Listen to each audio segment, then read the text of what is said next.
Hi, everyone. This is Anya Goldsby here with Black Esquire LLC. Today, I have a special guest with me, Steve Schwartz of LSAT Unplugged. Steve, how you doing today?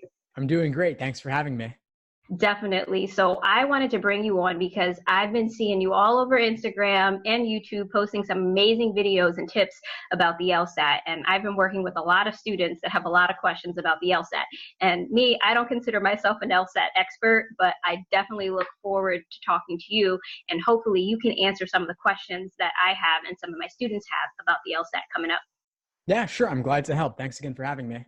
Awesome. So one of the first questions I wanted to talk about and really focus on today is the digital format of the LSAT. I think a lot of students are confused. They don't know what to do and they don't know how to prepare for it. So just simply, Steve, what is the digital format of the LSAT?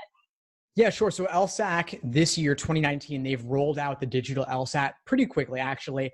The first rollout was in July, where half of students got the digital format, half got the paper, just as a transitional month for them to test things out. But going forward this fall, it is fully digital in North America. It's being administered on a tablet, a 10-inch Microsoft Surface Go specifically. And so anyone taking the LSAT in North America going forward is going to want to familiarize themselves with this new format. Okay, so that answers one of my questions. So it appears that LSAC is actually providing the tablets for the students. And specifically, you said it was a Microsoft Surface 10? Surface Go 10-inch. Surface Go 10-inch. Okay, see, I know nothing about tablets. So anyone out there listening, you may want to pick one of those up or go to one of your nearest Best Buys and test that out. So that way you know exactly how that works. So Steve, once they go into the test center and they're ready to go, what happens? Are they still giving the questions in a booklet? Do they have options to use scrap paper? Because specifically, the way LSAT has traditionally been taught is to diagram things out. And so if students are doing things digitally on a tablet, do they have that same opportunity? Yeah, it's tricky. So the tablet situation is that you cannot draw on the tablet itself, which is kind of counterintuitive maybe, but it's just due to how they have locked down the security of the device. Instead, students can diagram on a separate booklet of scratch paper of about 12 to 14 pages, which is really more than enough.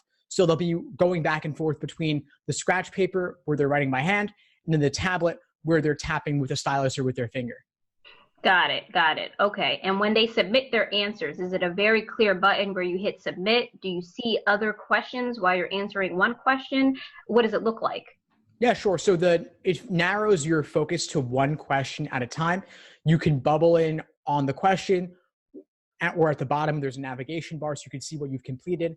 And it's all submitted electronically. Every 10 seconds or so, it syncs up with this hub device in the room. And so it's all submitted immediately, automatically. And then at the 35-minute mark, when the section is over, whatever you've submitted is done. Got it. Got it. So one of the rumors, I suppose, was that when you take the digital format of the LSAT, that you have an opportunity to cancel your score before you get it. And I know that that was true for the June or July test. Is that still true for September, October, and November? Sadly, that was just for July. That was a one-time thing to kind of ease the nerves around the transition. It was like an olive branch LSAC was extending folks. And maybe they'll do this in the future, but there's no word about that. So going forward, as far as we know, that was a one-time thing and you can no longer see your score before deciding whether to cancel.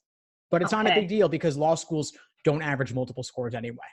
Right, exactly. So that's something definitely important for you guys to pay attention to. One of the things I wrote about on my blog was specifically I think it was the June or July test where you had the opportunity to see your score first before you canceled it. So that is no longer an option. So Steve, is there any other tips that you would give any of my students or anyone out there studying for the LSAT specifically in this digital format?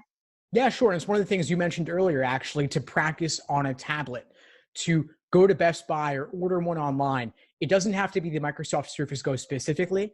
Any tablet would be fine. So if folks have a Samsung or an iPad or their parents do, they could borrow it just for a couple of hours to at least work through one test in the digital format. LSAC has 3 on their site in the digital format currently at familiar.lsac.org. And so if students even wanted to order an Amazon Fire on Amazon and then return it after the test if it's not for them, that would be a way to at least go through the motions a little bit to get used to the different features and functionalities.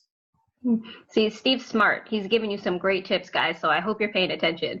Steve, before I let you go, how can my students and anyone out there get in touch with you to learn more about what you're doing with LSAT Unplugged?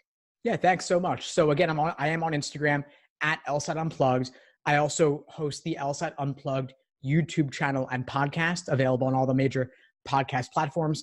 And I also run the LSAT blog, where I have over 1,000 articles on everything LSAT and law school admissions. My focus is, of course, the LSAT, and I also have a variety of self-study materials and full video courses as well. Awesome. Thank you so much, Steve, for being here today. I appreciate your time.